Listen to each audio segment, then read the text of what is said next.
What makes us stumble? What makes us fall? In the Torah this week, we get the Turcha, these warnings or curses or rebuke. It's sort of a warning if you don't do the right thing, what's going to happen. It's a whole long section of terrible things. It's the last chapters in Leviticus. And there's one piece where it says, Shalu ish ba'achiv v'ipnei cherev, v'rodef ayin, that we shall stumble one person over the other, as if before the sword, even though no one pursues. And Rashi's comment on this is that people will stumble over each other because they're trying to scramble so fast they get into each other's way.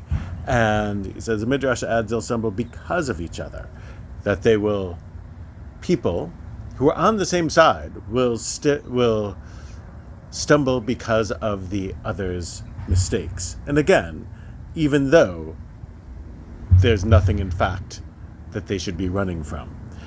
The Ibn Ezra, the great Torah commentator, also says that that points out that the phrase is ish ba'achiv, that people will stumble over their brother, meaning people who are on the same side will trip each other up.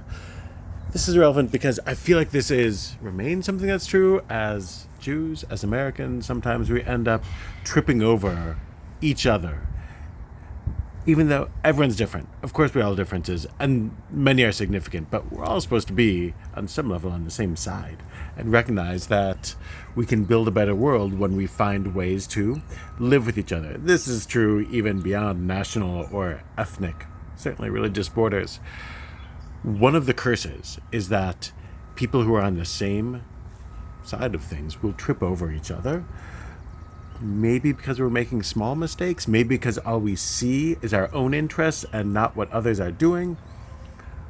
I don't know why, but I do know that Torah warns of it and it still happens. We're tripping over each other, both when there's something to be afraid of and also, as this verse indicates, when there's nothing to be afraid of. So this is part of why we read Torah, so that we can recognize our errors and try to slow down and find ways to get on the right path and not be fleeing when there's nothing to be afraid of, but rather to take rational stock of a situation and make sure that we're not getting in each other's way.